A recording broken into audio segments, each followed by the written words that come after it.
오전 하나님 말씀은 마태복음 24장 1절로 14절까지입니다. 마태복음 24장 1절로 14절까지 주님께서 설교하신 부분이기 때문에 약간 길지만 제가 봉독해 올리겠습니다. 마태복음 24장 1절 봉독해 올리겠습니다. 예수께서 나가서 성전에서 떠나시자 제자들이 성전의 건물들을 주께 보여 드리려고 나아오니 예수께서 그들에게 말씀하시기를 너희가 이 모든 것을 보지 못하느냐? 진실로 내가 너희에게 말하노니 여기 돌 하나도 돌 위에 남지 않고 다 무너지리라고 하시더라. 주께서 올리브산 위에 앉으셨을 때 제자들이 조용히 나와서 말씀드리기를 언제 이런 일이 있겠으며 주께서 오실 표적과 세상 끝의 표적이 어떤 것인지 우리에게 말씀하여 주소서라고 하니 예수께서 그들에게 대답하여 말씀하시기를 아무도 너희를 미혹하지 못하도록 주의하라. 많은 사람이 내 이름으로 와서 내가 그리스도라고 말하며 많은 사람을 미혹하리라. 또 너희는 전쟁과 전쟁의 소문을 들을 것이라. 그러나 걱정하지 말라. 이는 이 모든 일이 반드시 일어나겠지만 아직 끝은 아니기 때문이라. 민족이 민족을 대적하고 나라가 나라를 대적하여 일어나겠으며 기근과 역병과 지진이 여러 곳에서 있을 것이니 이 모든 것들이 고통의 시작이니라. 그때 사람들이 너희를 고난받도록 넘겨주며 죽이리라. 또 너희는 내 이름을 위하여 모든 민족에게 미움을 받으리라. 그때에는 많은 사람이 실족하게 될 것이며 서로 잡아서 넘겨주고 서로 미워하겠으며 또 많은 거짓 선지자가 일어나서 많은 사람을 미혹하리라. 불법이 성행함으로 많은 사람이 사랑이 식어지리라. 그러나 끝까지 견디는 자는 구원을 받으리라. 이 왕국 복음이 모든 민족에 증거되기 위하여 온 세상에 전파되리니 그런 후에야 끝이 오리라. 아멘. 참으로 귀하신 말씀이죠. 오늘 오전 설교는 이 세상의 끝을 향한 설교라는 제목으로 설교를 하겠습니다. 지난주는 참 어수선한 한 주였습니다. 사건 사고가 터질만 하면 대형 사고들이 터지죠. 여러분도 잘 아시다시피 지난 11일 오후 2시 46분경 일본 도호쿠라면 동북지방이죠. 동북이라고 하죠. 동북지방에서 리터 규모 8.8의 일본 기상 관측 사상 최악의 강진과 쓰나미가 일본을 덮쳤습니다. NHK 방송은 이 재앙으로 인해서 일본 전역의 사망자가 또 실종자와 포함해서 1600명 이상이 넘어설 것으로 보도한 것을 저는 봤습니다. 하지만 이것은 사실 공식 확인된 사망자와 실종자 수가 아니고 더 늘어날 것으로 보이죠. 많은 도시들에서 익사체로 계속해서 발견되어지고 있습니다. 적어도 1800가구 이상이 해일로 괴멸 상태였고 지진으로 인한 화재가 또 피해 규모가 계속 확장되고 있습니다.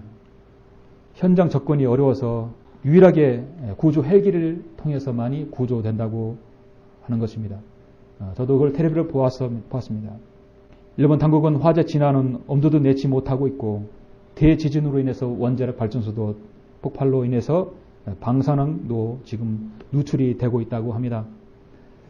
이번 지진과 해일로 인해서 일본 동북부 지역 사회 전반의 기반 시설이 완전히 초토화된 것으로 봅니다. 얼마나 강력한 지진이었는가를 우리는 한번 측면을 통해서 간접적으로 알 수 있습니다. 최근에 지구를 덮친 자연 재앙의 공포가 점점 많은 사람들로 인해서 두려움을 떨게 합니다. 2008년은 중국에서 발생한 여러분 수촨성 대지진으로 인해서 8.0이었죠. 8만 7천 명의 사상자를 냈고요.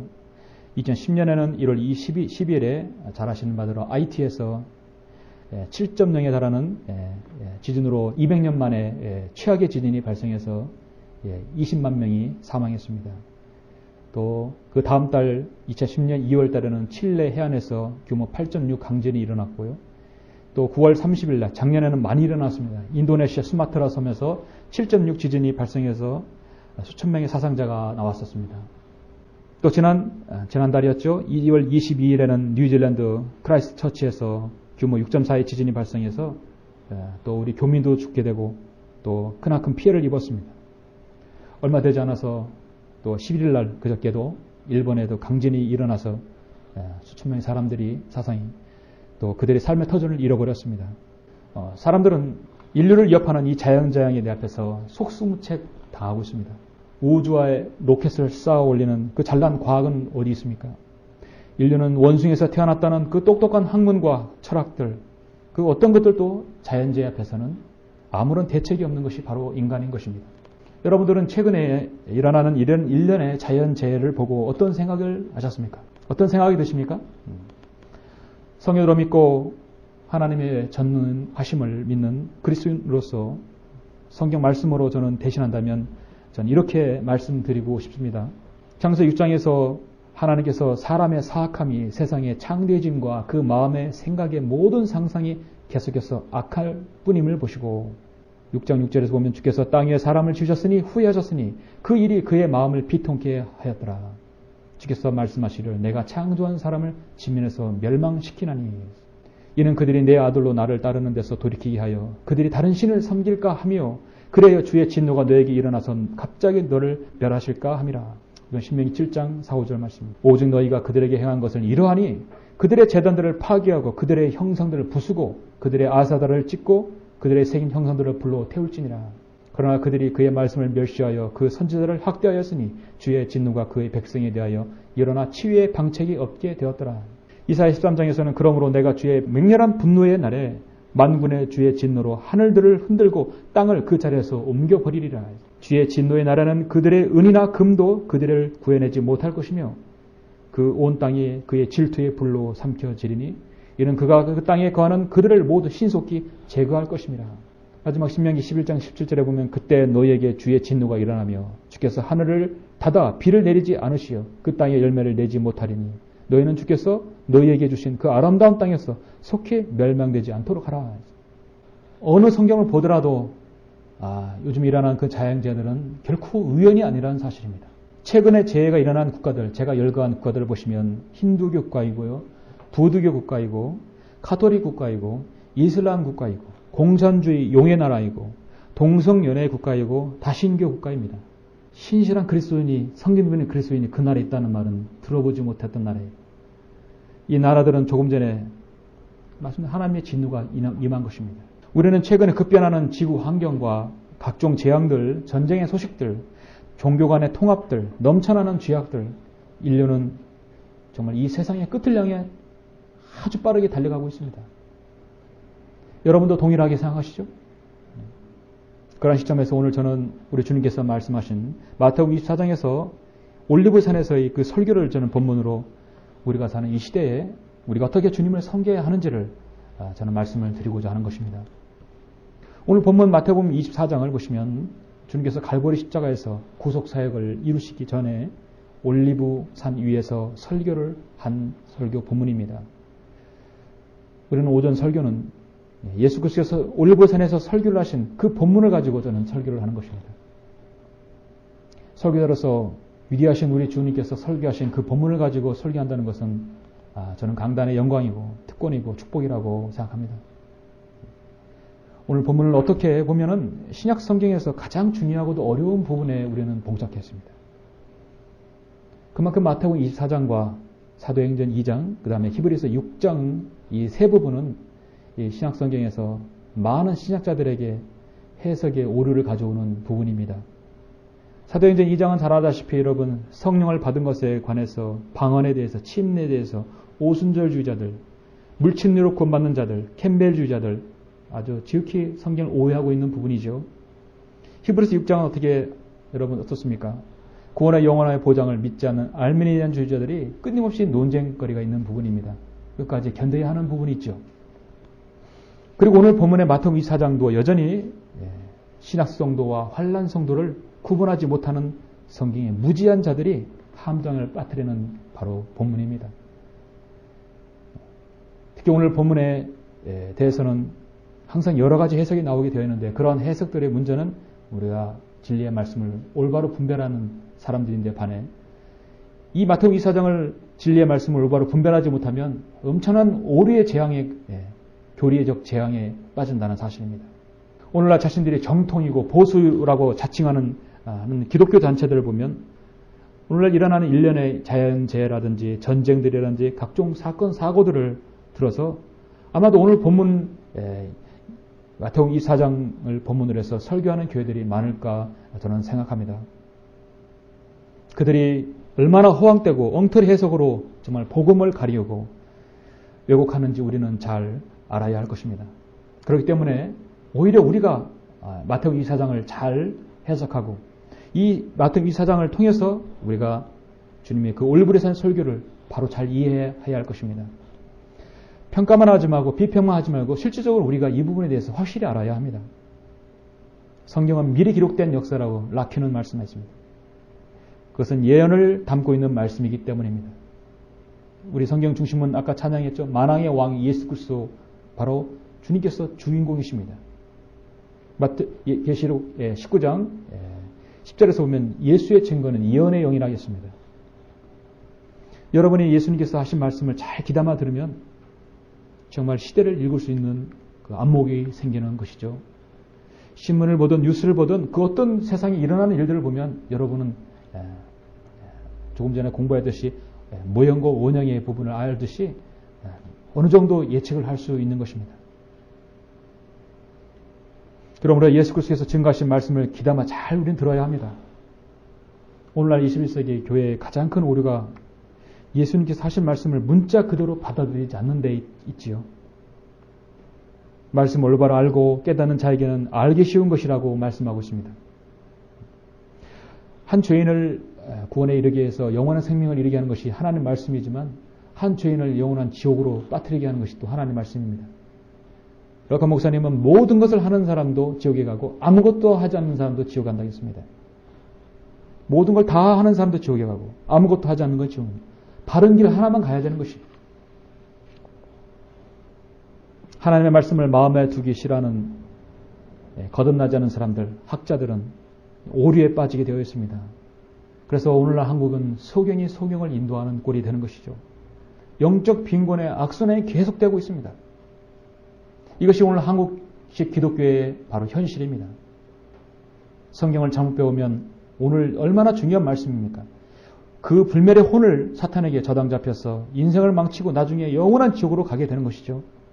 그럼 오늘 설교는 신학자들, 설교자들 가장 많이 오류를 양산하는 부분이기 때문에 우리 성경 읽는 그리스도인이 아주 잘 알아야 합니다.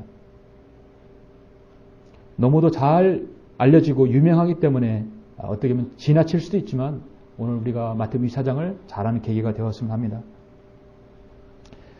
이 마태복음 24장 이전에 마태복음의 시간적 흐름은 이 마태복음 장의 1장, 2장, 3장에서 24장까지 간다는 것은 27장과 28장까지 간다는 것은 시간적 흐름을 말씀하고 있는 것이에요. 이 사복 공간복음 중에서 이 마태복음은요 시간적 흐름에 따른 배열입니다. 그래서 11장에서 쭉 12장, 13장 넘어갈 때마다 지금 주님의 사역의 시간이 흐르고 있다는 것이죠. 먼저 한 그 기점을 보면 마태복음 11장에 보면 예수님께서 전하시는 그 복음을 이스라엘 백성들이 거부하게 됩니다. 이 왕국을 거부하는 한 세대가 있는데 11장에 보면은 그 후 주께서는 자기가 권능을 가장 많이 행하신 성읍들이 회개하지 아니하므로 책망하시기 시작하더라.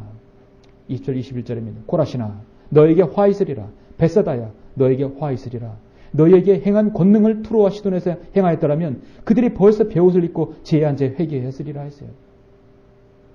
자신의 민족에게 행한 그 복음이 그들은 거절하였지만 저 투로와 시돈이 이방 지역 아닙니까? 거기에 있으면 그들은 벌써 죄를 안고 회개했을 것이라는 거예요. 근데 여전히 너희들은 그걸 받아들이지 않는구나. 마태복음 12장에서는 여전히 악한 세대가 극심한 모독으로 주님을 거부합니다. 뭐라고 하냐면 심지어 이 사람이 마귀들의 통치한 비엘세불을 힘입지 않고서는 마귀들을 쫓아낼 수 없느니라. 주님께서 기적을 행하신 것은 마귀의 능력을 힘입어서 쫓아낸다고 하는 것입니다. 어떻게 한 군대에서 자기 군대를 내쫓을 수 있겠습니까? 모순이죠. 그리고 16장에서는 자기가 주님께서 예루살렘에 가야 될 것과 장로들, 제사장, 서기관들로부터 고난받아야 될 것들, 그리고 죽임당하고 부활에 관해서도 제자들에게 말씀하셨습니다. 구체적으로 말씀하셨어요. 그리고 마귀에게 방해가 또 있었죠. 그리고 22장에 보면은 마지막으로 대적하고 논쟁을 끝내셨습니다. 그 다음부터는 이제 논쟁하지 않습니다. 23장에서는 이미 이스라엘 백성이 왕복음을 거절한 그 부분에서 주님은 이미 그들에 대해서 이미 예언을 하셨습니다. 23장, 여러분 한 장 전에 앞에 보면 23장 37절 보면 이미 그들은 예수 그리스도의 그 왕복음을 다 거절한 상태입니다. 주님이 왕이시라는 사실을 완전히 거부하는 것입니다. 주님은 그들을 향해서 오 예루살렘아 예루살렘아, 우리 주님의 저는 참으로 그들을 향한 그 애가라고 볼 수 있습니다. 선지자를 죽이며 너에게 보낸 사람들을 돌로 치는 자야, 마치 암탉이 자기 병아리들을 날개 아래 함께 모으듯이 내가 얼마나 자주 내 자녀들을 모으려고 하였더냐. 그러나 너희가 원치 아니하도다. 보라 너희 집이 황폐하여 버린 바 되리라. 주님은 예언하십니다. 사실 그래서 이 4장 지금 주님께서 올리브산에서 설교하는 것은요, 그들에게 왕복음을 전파하는 것이 아니라 앞으로 일어날 일들을 예언하는 것이에요. 이미 이스라엘 백성들은 다 거부해버렸고 완전히 마음이 떠나간 것이에요. 주님은 갈보리 십자가의 구속사역을 이루시기 전에 이 4장을 통해서 앞으로 이 백성, 자신의 백성이 당하게 될 일들에 대해서 예언을 하시는 것입니다. 그래서 저는 이 오늘 설교 제목을 이 세상 끝을 향한 설교입니다. 오늘 제목은 정확하게 우리가 교리적으로 이 말씀을 어디에 위치해 넣어야 할지를 알려주고 있죠. 우리 주님께서 하신 이 마태복음 24장은 올리브산 위의 설교라고 명명합니다. 잘 아시는 마태복음 5장, 6장, 7장은 무슨 설교입니까? 산상설교라고 하죠. 오늘 이 설교는 앞으로 이 세상 끝을 향한 하나님의 말씀이고 설교인 것입니다. 오늘 본문을 보니까 제가 읽어드렸지만 제자들이 질문을 3가지 합니다. 3가지 질문인데 사실은 우리 주님께서 이 질문을 한 가지로 간주하시죠. 3절을 잠깐 보시면 주께서 올리브산에 앉으셨을 때 제자들이 조용히 나와서 말씀드리기를 언제 이런 일이 있겠으며 주께서 오실 표적과 세상 끝의 표적이 어떤 것인지 우리에게 말씀하여 주셔서 언제 이런 일이 있을 것인가, 그 언제는 너희가 이 모든 것을 보지 못하느냐. 진실로 내가 너에게 말하노니 여기 돌 하나도 돌 위에 남지 않고 다 무너지라. 뭐가요? 헤롯이 세운 그 성전이 싹 다 무너지리라는 것입니다. 그래서 제자들은 언제 그것이 무너질 것입니까? 언제 이런 일이 있을 것입니까? 그리고 주께서 오실 표적이 무엇입니까? 세상의 끝의 표적이 무엇입니까? 3가지를 물었습니다. 제자들은 나눠서 나름대로 똑똑한 척하고 물었지만 주님은 이거를 한 가지로 보았어요. 주님의 대답은 사실 한 가지였습니다. 가장 핵심적인 것은 아무도 너희를 미혹하지 못하도록 주의하라. 자, 문제는 오늘날 무천년, 후천년주의자들, 칼빈주의, 알미니안, 바로 감리교, 성결교, 그들의 해석과 오늘날 성경도를 믿는 그리스도인의 해석이 틀리다는 사실입니다. 이게 그들과 우리의 성경을 보는 관점이 틀리다는 것이에요. 오늘날 기독교는 제자들의 질문을 3부분으로 나누옵니다. 주님의 답변도 그들의 질문에도 3부분으로 나누어서 답변하는 것을, 그 답변을 그들은 대입시키는 것입니다. 언제 이런 일이 있겠습니까? 오늘날 기독교는 첫 번째 대답을 AD 70년에 맞추는 거예요. 그 성전은 AD 70년 로마 티투스의 장군에 의해서 회파될 것이다. 그러면 주께서 오실 표적은 무엇입니까? 그 질문에 대한 대답을 바로 4절부터 14절에 대입시키는 거예요. 그걸 바로 교회식에 적용시키는 겁니다. 그리고 세상의 끝의 표적은 무엇입니까? 그리고 그거를 마지막 15절부터 여러분 몇 절입니까? 26절까지를 마지막에 답변으로 대입시키는 겁니다. 그러니까 제자들의 언제 이런 일이 있을 것인가, 주께서 오실 표적이 무엇인가, 세상의 끝의 표적이 무엇인가를 오늘날 기독교는 그거를 과거 AD 70년에 그 현재 교회 시대에 그리고 앞으로 대환란에 맞추는 거예요. 과거와 현재와 미래에 맞추는 것이에요. 그렇게 각각 적용을 시키게 되는 겁니다. 자, 이렇게 해석했을 때 얼마나 심각한 문제가 생기는가 우리는 알아야 합니다. 보통 심각한 문제가 생기는 것이 아닙니다.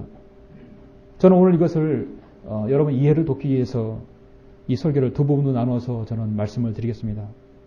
주님의 올리브산 설교를 통해서 여러분이 이 시대를 향한 여러분 내 믿음의 각오를 여러분 그 각오를 잘 다지는 저는 계기가 되었으면 합니다. 이 세상의 끝을 향한 설교는 첫 번째 제자들의 질문과 주님의 답변은 무엇인가를 알아야 합니다. 자, 제자들의 첫 번째 질문을 한번 보시면 첫째 질문, 언제 이런 일이 있겠습니까?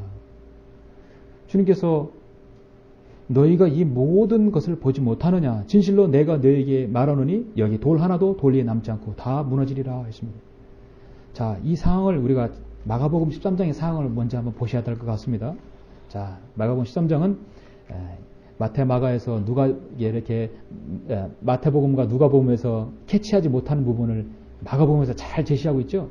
비록 짧은 장이라도요. 여러분 마가복음은 잘 보셔야 됩니다. 다른 데서 있지 없는 부분에서 마가복음 13장에서 마가복음에서 있는 것이죠.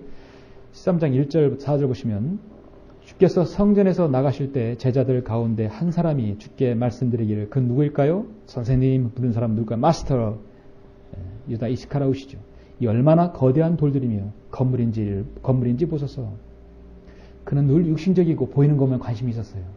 선생님, 이 얼마나 거대한 돌들이며 건물인지 보소서 라고 하니 예수께서 대답하여 그에게 말씀하시기를 너희가 이 거대한 건물들을 보느냐? 돌 위에 돌 하나도 남지 않고 다 무너지리라. 주님은 이 귀한 거 한번 잘 지은 것, 뻔질나게 지은 거 한번 보십시오. 주님은 일리게 그들의 말을 일가시킵니다. 이 거대한 건물들을 보느냐? 돌 위에 돌 하나도 남지 않고 다 무너지리라. 주님의 답변이 바로 그것입니다. 그 후 주께서 성전 건너편 올리브산 위에 앉아 계실 때 베드로와 야고보와 요한과 안드레가 따로 주께 묻기를 우리에게 말씀하여 주소서. 언제 이런 일이 있겠으며 이 모든 일이 이뤄질 때 어떤 표적이 있겠나이까? 물은 사람은 베드로와 야고보와 요한과 안드레였군요. 선생님 부른 사람은 바로 유다 이스카리옷입니다. 그는 앞서 23장에서 주님께서 성전보다 금으로 맹세하는 바리새인들의 탐심을 꾸짖었기에 유다는 성전 자체를 보고 그 안에 있는 금에만 관심이 있었고 보이는 것에만 관심이 있었어요. 유다의 이스카리옷은 주님을 생전에 부를 때 한 번도 주여라고 부르지 않았습니다. 항상 선생님 불렀어요. 니고데모도 처음에는 선생님이라고 했지만 나중에 구원받은 이후는 주여라고 불렀죠. 저 거대한 건물들을 보이느냐? 돌 위에 돌 하나도 남지 않고 다 무너지리라. 성전에 관한 물질적 환상을 주님은 한 번에 다 깨버렸습니다. 그렇다면 제자들은 그럼 이런 일이 언제 있겠습니까? 이 땅에서 하나님을 섬긴다는 교회에서 서로 다른 두 가지 입장을 고수하고 있어요. 한편으로는 예수님의 재림을 기다리지도 않고 설교지도 않는 무천년 후천년주의자들은 오늘날 기독교는요. 모두 다 이걸 어디에 적용시키냐면 AD 70년 로마 장군 티투스 장군의 파괴로만 규정짓고 있습니다. 또 한 부류는 바로 예언의 이중 적용으로서 예수 그리스도의 재림을 기다리는 바로 성경도로 믿는 저와 여러분들의 전천년주의 예수 그리스도의 재림의 입장을 가지고 있는 우리 성경 믿는 그리스도인의 이 말씀은 바로 예언의 이중 적용으로 AD 70년과 바로 대환란에 맞추는 것입니다. 대환란 때에 파괴를 맞추는 것입니다. 오늘날 이 교회 시대가 아니라 대환란의 끄트머리에 있을 예수님의 재림 직전에 거기에 위치를 고정시키는 것이죠. 여러분이 2절을 보면 본문 2절을 보면 이 구절은 일반적으로 AD 70년 로마의 병사들의 정말로 성전의 돌 위에 돌 하나 남기지 않고 완전히 황폐화시켰던 일에 대해서 예언하는 것입니다. 그건 사실 일체적으로 역사적으로 맞는 말이에요. 성전 아래는 금이 묻혀 있다라는 말을 소문을 퍼뜨려서 완전히 다 파헤치기 시작했어요. 티투스는 사실 온건한 장군이었지만 그 소문을 퍼뜨림으로써 모든 병사들의 성전을 완전히 다 엎어놨죠. 근데 문제는 주님께서 답변하신 걸 보면은 4절 이하를 보면은 이 파괴가 AD 70년에 국한되지 않음을 알 수 있어요. AD 70년에 그때는요. 많은 사람이 내 힘으로서 내가 그리스도라 말한 적도 없고 전쟁과 전쟁의 소문도 없었고 민족이 민족을 대적하고 나라가 나라를 대적하고 기근과 역병과 지진이 곳곳에 있었진 않았어요. 무엇보다도 그 사람들이 너희를 고난받도록 넘겨주고 죽이고 이렇게 이런 말씀이 그대로 실현되지 않았던 것입니다. 과연 그러면 오늘 이 말씀은 주님께서 하신 이 답변은 언제로 맞추는 것인가?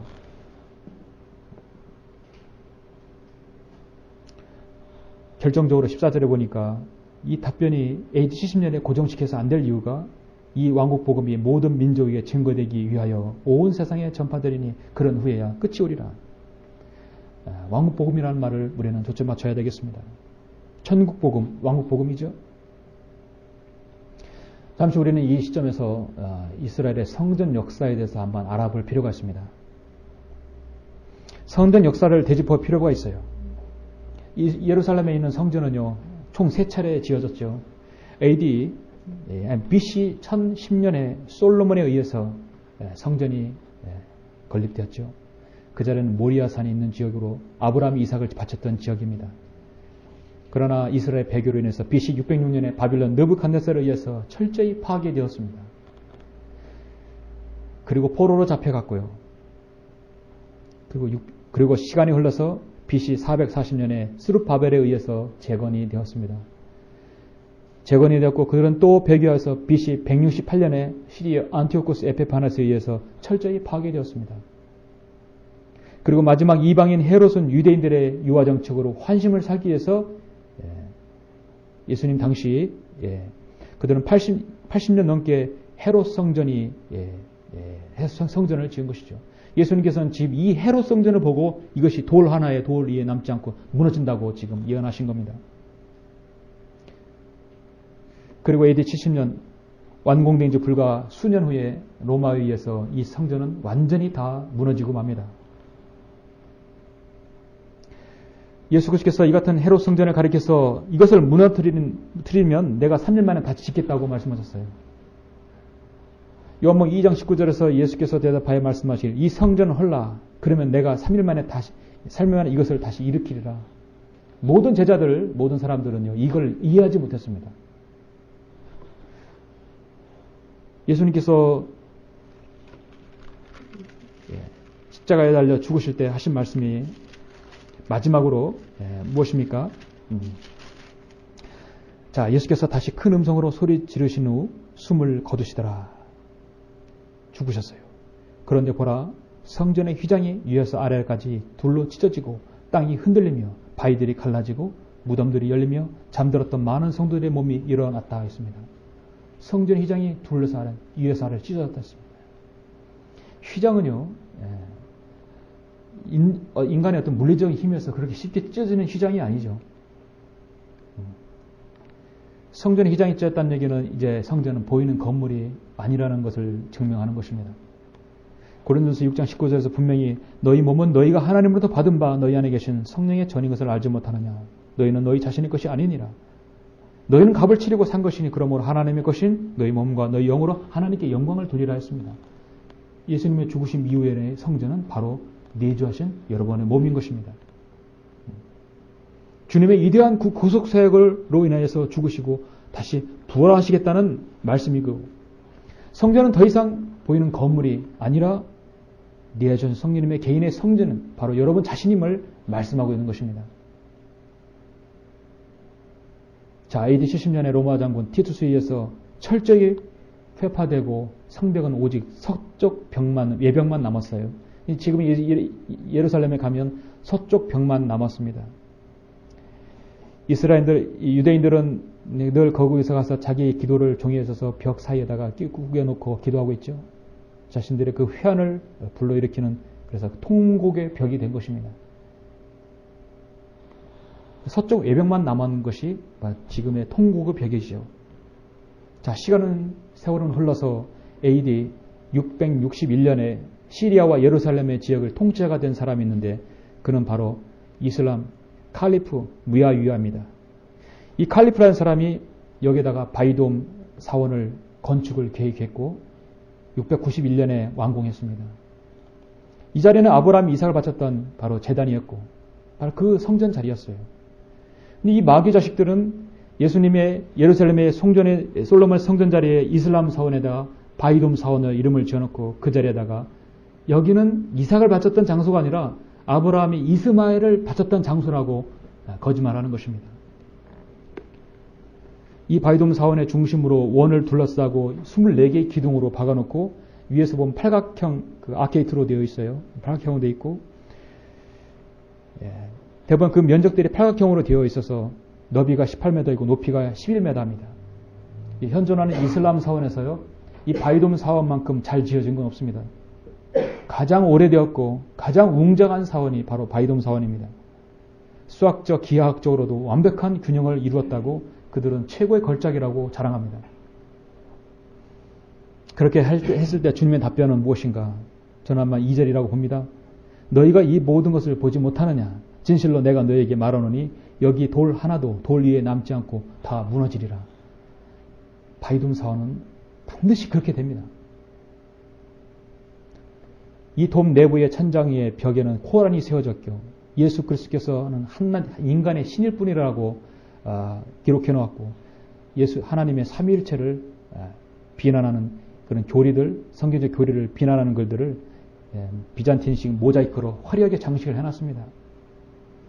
무엇보다도 간질병자이고 성도착자인 무하마드가 이 거룩한 바위에서 알라의 마지막 계시를 받았고 천국에 갔다 왔다고 하기 때문에 이 바이돔 사원이 이스라엘의 두 번째 메카 다음으로 성지가 된 것이죠. 메카는 거기서 태어났고 이 바이돔 사원은 계시를 받았기 때문에 성지가 됐다는 것입니다. 자, 여러분 어떻게 생각하십니까? 이런 가증스러운 건물이 지금 예루살렘에 있어요. 예루살렘, 살렘, 평화의 도시가 바로 지금 그것이 된 것입니다. 배견 이스라엘을 향한 진노는 하나님께서 3번씩이나 파괴시켰는데 이걸 가만히 두시겠습니까? 과연 우리 성경을 믿는 그리스도인들은 주님의 올리브산의 그 설교 중에 2절을 예언을 우리가 과연 AD 70년에만 한정시키면 어떻게 되겠습니까? 아직까지 예루살렘 성전에 있는 이 바이돔 사원을 무너뜨릴 수 있는 이 세상의 권력은 없어요. 어떤 권력도 이걸 무너뜨릴 수 없어요. 미국의 대통령이 여러분 압둘라 아닙니까? 압둘라. 이름이 가운데자가 압둘라잖아요. 모슬렘입니다. 유럽도, 아프리카도, 아시아도요. 이 바이돔 사원을 무너뜨릴 수 있는 권력이 없습니다. 무슬림은 전 세계에 10억 이상으로 점점점 막강해지고 있습니다. 이것은 오직 주님이 다시 오셔야만이 이 세상이 끝이 와야만이 돌 하나에 돌 위에 남지 않고 다 무너질 것입니다. 여러분 믿으시죠? 학계 2장에서 분명하게 예언하고 있습니다. 너희가 이집트에서 나올 때 내가 너희와 약속한 말에 따라 내 영이 너희 가운데 남아있으니 너희는 두려워 말라. 만군의 주가 이같이 말하노니 조금 있으면 하늘들과 땅의 바다와 육지를 내가 또 한 번 흔들 것이요. 또 내가 너희 모든 민족들을 진동시키리니 모든 민족들의 열방이 이르리라. 열망이 이르리라. 그러면 내가 이 집을 영광의 영광으로 채우리라. 만군의 주가 말하노라. 은도 내 것이요 금도 내 것이라. 만군의 주가 말하노라. 이 나중 집의 영광이 먼저 집의 영광보다 더 크리라. 만군의 주가 말하노라. 이곳에 내가 화평을 주리라. 만군의 주가 말하노라. 성전에 관한 부분에서 청년왕국 성전의 건축의 예표 이 학계의 2장 6, 7절에서 말씀하고 있습니다. 주님은 반드시 오셔서 그 자리에 천년왕국을 세우실 것입니다. 대환란 끝에서 주님께서는 아마겟돈 전쟁에서 승리하시고 예루살렘 동문으로 입성하셔서 이 가증스러운 바이돔을 철저히 주님은 돌 하나에 돈이 남지 않고 파괴시킬 것입니다. 이것이 바로 성경의 이중 예언이라고 하는 것입니다.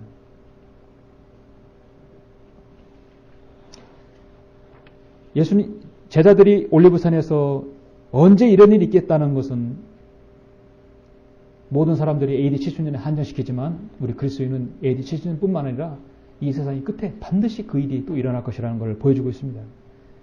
이 세상의 끝을 향한 설교 두 번째는 제자들의 질문과 주님의 답변은 무엇인가?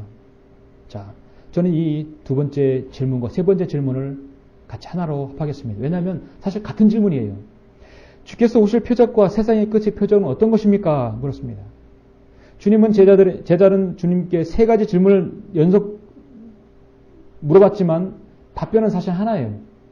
마태복음 24장 전반적으로 이거 대환란에 있을 말씀이기 때문에 저는 이것을 여러분 이해를 돕기 위해서 여러분이 말씀드리는 겁니다. 주께서 오실 표적과 세상의 끝의 표적은 어떤 것입니까? 주님께서 3절에서 제자들의 질문을 들으시고 계속해서 답변을 해주고 있습니다. 4절 이하는 사실 한마디죠. 모두가 대환란을 끝으로 보아야 하는 것입니다. 오늘날 교회라고 하는 곳에서 어떻게 이 4절과 14절까지를 적용하고 있습니까? 과거와 현재와 미래. 과거는 AD 70년, 현재는 4절부터 14절, 그 미래는 대환란은 15절부터 26절을 가리키는 것이에요. 그들은 여기는 지금 4절부터 14절 이어서 15절을 분리시켜 놓는 겁니다. 바로 이거를 교회에 적용시키는 거예요. 자, 본문을 보시면 성경을 모르는 사람들은 요즘 일어나는 일련의 일들을 보면 정확히 맞다고 봅니다. 예수께서 그들에게 대답하여 말씀하시기를 아무도 너희를 미혹하지 못하도록 주의하라. 많은 사람이 내 이름으로 와서 내가 그리스도라 말하며 많은 사람을 미혹하리라. 그렇죠? 또 너희는 전쟁과 전쟁의 소문을 들을 것이라. 정말 그런 시대이죠. 그러나 걱정하지 말라. 이는 이 모든 일이 반드시 일어나겠지만 아직 끝은 아니기 때문이라. 민족이 민족을 대적하고 나라가 나라를 대적하여 일어나겠으며 기근과 역병과 지진이 여러 곳에서 있을 것이니 이 모든 것들이 고통의 시작이니라. 그때 사람들이 너희를 고난받도록 넘겨주며 죽이리라. 또 너희는 내 이름을 위하여 모든 민족에게 미움을 받으리라. 그때에는 많은 사람이 실족하게 될 것이며 서로 잡아서 넘겨주고 서로 미워하겠으며 또 많은 거짓 선지자가 일어나서 많은 사람을 미혹하리라. 불법의 성행함으로 많은 사람의 사랑이 식어지리라. 저는 어떻게 보면 오늘날 이 시대와 정말 잘 들어맞는 구절이에요. 사람들은 그렇게 믿고 있습니다.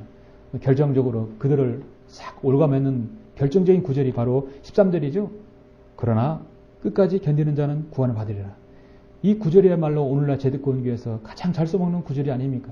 이 구절에 넘어가서 많은 사람들이 육신적인 헌신을 강요받는 것입니다. 이 왕국 복음이 모든 민족의 증거되기 위하여 온 세상에 전파되리니 그런 후에 끝이 오리라. 세계 복음화라는 기치를 내걸고 복음 전하는 자들이 왜 그렇습니까? 바로 이 근거를 이 오늘 13절 14절을 교회 시대에 적용하기 때문에 그런 오류가 생기는 거 아닙니까? 요즘 우리나라 모든 교회 강단들에서 대부분 일본의 대지진을 얘기할 것이고 중동의 전쟁들을 얘기할 것이고 각종의 재난들, 특히 우리나라 구제역들, AI들 여러 가지 사건 사고를 들먹이면서 이 말씀을 인용하며 교리적으로 오늘 이 시대에 적용하는 사건들이 아마 부직이 있을 것입니다. 이 구절을 오늘날 교회 시대로 적용시키는 교회는 이단입니다. 그는 사꾼 목자입니다. 그는 가짜 교회입니다. 한마디로 그것을 저는 가장 심각한 교리적 재난이라고 저는 말씀드리고 싶습니다. 자, 오늘날 성경에 무지하여 주님의 재림을 기다리지 않는 무천년 후천년주의자들은 그들의 주장대로 본문 3절을 대파괴가 AD 70년에 로마에 의한 파괴라면 이 4절 본문 14절까지를 교회에다 적용시키는 거예요. 그리고 마지막으로 15절부터 26절을 대환란에 적용시키는 것이에요. 왜냐하면 21절에 이는 그때 대환란이 있으리니 이거 딱 나와 있기 때문에 이건 대환란이고 이거는 교회다. 제자들은 질문 3가지를 했기 때문에 주님의 답변도 3가지다. AD 70년 그리고 교회 시대 미래. 딱 들어맞죠. 그래서 13절에서 끝까지 견디는 자는 구원을 받으리라 하면서 그들의 행위 구원을 가르치고 있는 것입니다. 한국교회의 99%가 바로 이렇게 적용하고 가르치고 그들을 교회로 올가매고 있는 것입니다. 목사님, 제가 구원받았는지 어떻게 알 수 있나요? 제가 어떻게 하나님으로부터 택함 받았는지 어떻게 알 수 있나요? 저는 물어봤었어요. 죽어봐야 한다는 건데요. 어떻게 합니까? 그건 나도 모른다. 죽어봐야 한다는 것이에요. 목사의 답변은 죽어봐야 한다는 거예요. 그랬을 때 택함 받았는지 안 받는지 안다는 것이에요. 불안해서 어떻게 삽니까? 감리교는 끝까지 견뎌야 되는데 어떻게 해야 됩니까? 끝까지 믿음을 지켜야 구원받는다는 것이에요. 완벽한 행위 구원을 강조하는 것이죠. 그래서 그들은 마태복음 24장 31절을 교회의 휴거로 보는 것이에요. 환난을 통과한 다음에 교회가 환난을 통과한 다음에 이 휴거를 보는 거예요. 그래서 여러분 24장 31절을 보시면 또 주께서 큰 나팔소리와 함께 천사들을 보내시리니 그들이 하늘 이편에서 저편까지 사방에서 그의 택하신 사람들을 함께 모을 것이라. 그래서 그들은 이거를 교회의 휴거로 보는 겁니다. 여러분, 이것이 교회의 휴거입니까? 이거는 환난 성도의 휴거의 말씀이죠. 성경을 모르면 그렇게 하는 것입니다. 그러므로 저는 오늘 이 말씀을 먼저 교리적으로 어디에 갖다 놓아야 하는지를 반드시 알아야 된다고 보는 것입니다. 3절 말씀을 단독으로 AD 70년에 적용시킬 수는 있으나 4절 이후는 분명하게 대환란과 예수 그리스도의 재림에 맞춰야 하는 것이죠. 성경으로 믿는 전천윤제의 입장을 고수하고 있는 우리 주장대로 3절이 앞으로 있을 7년 대환란에 적용되면 이 사장은 앞으로 환란 시대의 표적을 가늠할 수 있는 것입니다.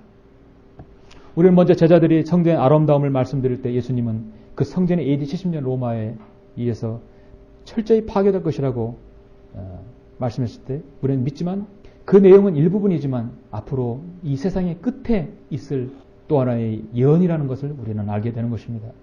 그래서 우리는 성경을 볼 때 어떤 문맥, 고난과 박해가 있을 때, 전쟁이 일어났을 때, 물론 그 시대에도 일어날 수도 있습니다. 그럼 완벽하게 그것을 그대로 다 여러분과 모형과 원형 보여보셨죠? 그대로 동일하지 않습니다.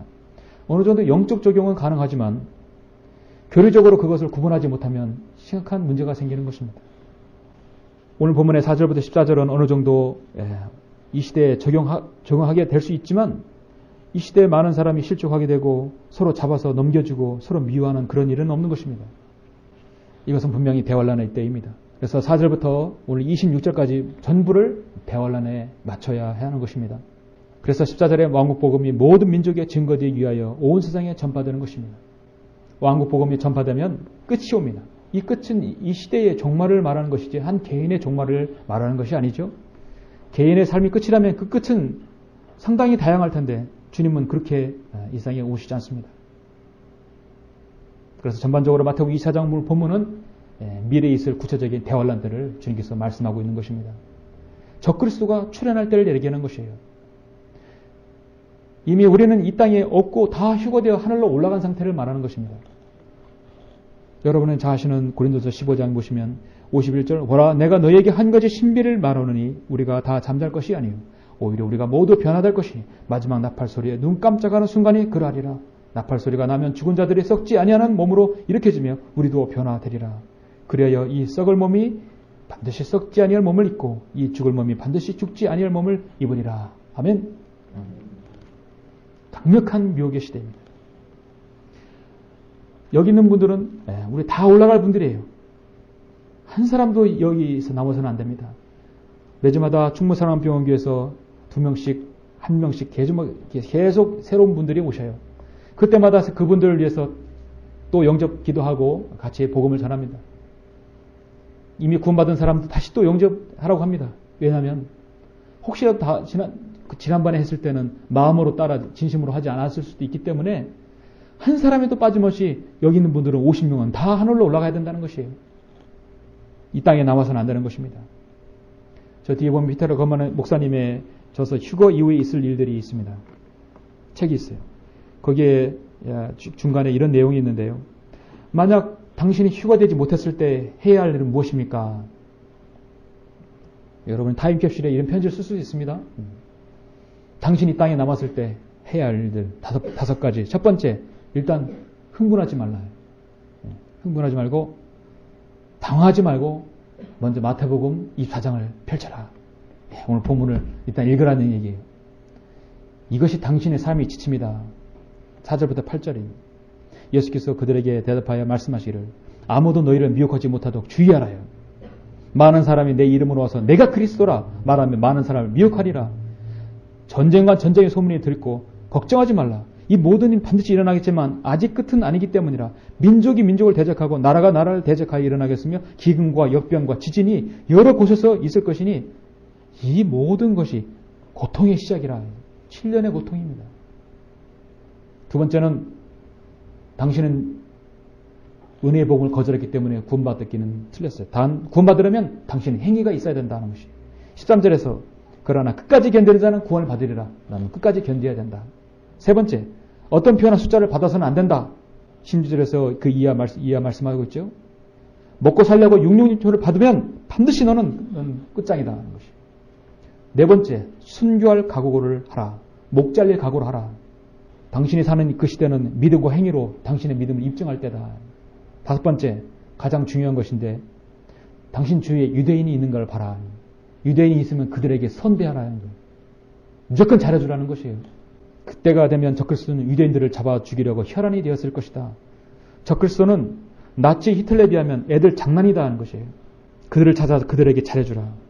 그래서 오바다 1장에서는 그들에게 어떻게 했을 때 대한 응당한 보응을 주님께서 말씀하고 있습니다. 오바다 1장 13절에 보니까 자 12절 보니까 그러나 너는 내 형제의 날 곧 그가 타국인이 되던 날에 방관하지 말았어야 했고 너는 유다 자손이 멸망하던 날에 그들을 기뻐하지도 말았어야 했으며 고난의 날에 너를 오만하게 말하지도 말았어야 했느니라. 내 백성이 재난의 날에 너는 내 백성의 성문으로 들어가지 말았어야 했고 정녕 너는 내 백성이 재난의 날에 그들이 고통을 방관하지 말았어야 했으며 그들이 재난의 날에 그들의 재물에 손을 대지 말았어야 했고 너는 내 거리에 서서 그의 도피하는 자들을 차단하지도 말았어야 했으며 너는 고난의 날에 그 남아있었던 자들을 넘겨주지도 말았어야 했느니라. 사람들이 유대인을 넘겨주고 잡아주고 자 사람들이 너희를 고난받도록 넘겨주고 죽이고 또 너희의 내 이름을 위하여 모든 민족의 미움을 받을 때 그들에게 잘해주라는 것이에요. 유일하게 구원받을 수 있는 기회다. 이 5가지 유념해야 할 것입니다. 우리하고는 관계가 없죠. 얼마나 끔찍하겠습니까? 저 그리스도는 이 모든 제안을 다 일격에 무너뜨리며 표를 받으라고 할 것입니다. 받지 않으면 순교해야 합니다. 이때는 사람을 제물로 바치는 희생자가 있을 것입니다.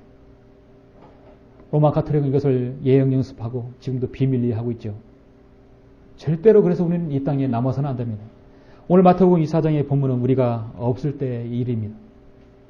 올리브산에서 제자들이 질문한 3가지를 간단하게 누가복음 21장에서 이렇게 말씀하고 있는데요. 또 그들은 칼날에 쓰러질 것이며 모든 민족들에게 사로잡혀 갈 것이요 또 예루살렘은 이방인들의 때가 찰 때까지 이방인들에게 짓밟히리라. 짓밟히는 것입니다. 사랑하는 성도 여러분, 오늘 마태복음 24장은 명명백백 앞으로 일어날 대환란에 있을 말씀입니다. 오늘 이 설교는 제목대로 이 세상 끝을 향한 주님의 설교입니다. 우리는 앞으로 일어날 일들을 지금 내다보고 있습니다. 4절 이후에 이 일들이 일어나면 그것은 고통의 시작이라 했습니다. 마귀는 그때뿐만 아니라 이 시대에도 여전히 사람들에게 강력한 미혹의 미끼를 던지고 있죠. 지난 1500년 동안 수많은 사람들을 종교란 이름으로 속여왔고 지금은 로마 가톨릭을 비롯해서 한국 민족에 깊게 뿌리 잡혀 자리 잡아온 강신순들, 여기 주변에 얼마나 많은 무당들이 있습니까? 여호와 증인들 얼마나 많습니까? 대순진리에 개벽 증산도, 통일교, 제7일 안식교, 이만희 신천지, 장길자 하나님의 교회, 몰몬교, 아프리카 부두교, 이슬람교, 크리스찬 사이언스, 수많은 각가지 신비 종교들, 한국에 또 배교한 교회들, 은사주의, 그리고 칼빈주의, 바로 그리스도의 교회들. 한국이 종교의 자유가 허용되다 보니까 수많은 쓰레기들이 생기는 것이죠. 자, 그들이 이 모든 쓰레기들이 진정으로 반하는 것이 무엇입니까? 주님께서 정확히 마태복음 23장에서 지적하고 있어요. 그들이 바라는 게 23장 25절입니다. 이 선자인 서기관과 바리새인들아 너에게 화 있으리라. 이는 너희가 박하와 아니스와 커민의 11조는 바치면서 율법과 공의와 자비와 믿음의 더 중요한 것들을 빠뜨렸기 때문이라. 너희는 이것들도 마땅히 행하고 또 저것들도 저버리지 말았어야 하리라. 28절에 보니까 이와 같이 너희도 겉으로는 사람들에게 의롭게 보이나 속으로는 위선과 불법으로 가득 차 있도다. 불법을 성행하는 자들이. 주님께서는 마태복음 24장 27절에서 말씀대로 영광 중에 다시 재림하실 때는요. 정말 이사야 14장 23절 말씀하신 대로 멸망의 빗자루로 한 번에 다 쓸어버릴 것입니다. 개나로 다 집어넣을 것입니다. 주님은 멸망의 빗자루예요. 쓰레기는 뭘로 치워야 됩니까? 빗자루로 치워야 되겠죠. 주님은 그래서 멸망의 빗자루라고 이사야 14장 23절에서 말씀하고 있는 것입니다. 이런 상황에서 정상적인 믿음을 소유한 사람이 얼마나 찾기 힘듭니까? 그래서 여러분, 성경 믿는 그리스도인들이 소수라는 것은 어떻게 보면 당연한 세상인 줄 몰라요. 사도 바울은 그래서 여러분에게 권면합니다. 디모데후서 3장 1절을 잠깐 보시겠습니까? 여러분, 디모데후서 3장 1절 여러분에게 권면하고 있습니다. 또 이것을 알라 마지막 날들에 아주 어려운 때가 오리라. 우리가 사는 이 배교의 시대에 말씀하는 것이에요. 사람들이 자기를 사랑하고 돈을 사랑하며 자긍하고 교만하며 하나님을 모독하고 부모에게 불순종하며 감사하지 아니하고 거룩하지 아니하며 무장하고 화해하지 아니하며 모함하고 절제하지 못하고 사납고 선한 것을 좋아하지 아니하며 배반하고 분별이 없는 시대예요. 자만하고 쾌락을 사랑하는 것이 하나님을 사랑하는 것보다 더하며 경건의 모양은 있으나 경건의 능력은 부인하리니 이런 자들에게서 돌아서라. 이들 중에는 가정집에 몰려 들어가 어리석은 여인들을 사로잡아 죄들을 짊어지게 하여 여러 가지 정욕으로 끌려가게 하는 자들이 있나니 항상 배우나 진리의 지식에 결코 이룰 수 없느니라. 바른 성경이 없으면 절대로 이룰 수 없는 것입니다. 지금 이 세상에서 일어나고 있는 일들을 여러분 유심히 한번 보십시오. 죄악이 갈수록 늘어만 가죠. 인간은 날로 흉악해지고 있습니다. 흉포해지고 있습니다. 세상의 모든 종교들은 더욱더 창궐하고 있습니다. 세계에 계속되는 자연재해들, 전쟁들, 전염병들, 기아와 가난을 보십시오. 줄질 않습니다. 이런 것들은 사실 대환란에 비하면 예행 연습이라고 할 수밖에 없습니다. 7년 대환란은 화산 폭발, 대지각 변동, 소행성과의 충돌, 하늘의 이상 현상으로 이 땅에서 남아있는 사람들의 3분의 1이 죽는 것입니다. 20억 인구가 한 번에 죽는다고 생각해 보십시오. 이번에 일본의 센다이 대지진은 아무것도 아닐 것입니다. 오늘 본문의 24장 30절에서 마치 노아의 때를 보는 것 같다고 성경은 말씀하고 있습니다. 노아의 때가 어느 때입니까? 하나님께서 사람의 사악함이 세상의 창대해짐과 그의 마음의 생각의 모든 상상이 계속해서 악할 뿐임을 보셨습니다. 이제 그들이 하기로 구상한 일은 아무것도 막을 수 없다고 말씀하고 있어요. 여러분, 그 사람이 죄를 짓고자 하는 마음을 딱 먹었으면요, 마음을 굳혔으면 그 인간의 의지를 막을 수 있는 존재는 없습니다. 죄를 짓고자 하는 마음이 먹었으면 누구도 막을 수 없어요. 결국 그 사람이 끝까지 가봐야 알아요. 광란의 질주를 끝내고 난 다음에 이게 잘못된 길이었구나. 그때서야 알 것입니다. 태평양 전쟁이 끝난 지도 벌써 60년이 지났죠. 자신의 과거를 반성하지 못하는 일본을 여러분 보십시오. 그들은 자신의 과거를 반성하고 갖가지 정말 쓰레기 같은 종교들을 그 종교들에서 하나님께로 돌이켜야 합니다. 이 세상에서 가장 신이 많은 나라예요. 한 가정에 하나씩 다 신을 가지고 있어요. 과거를 반성하지 않고 그 쓰레기 같은 종교들에서 돌아서지 않으면 그들은 계속되는 지진과 쓰나미에서 살아남을 방법이 없는 것입니다. 여러분, 지진과 해일이 몰고 간 뒤에 처참한 모습을 신문지상이나 TV나 인터넷 통해서 보셨습니까? 한마디로 뭐였습니까?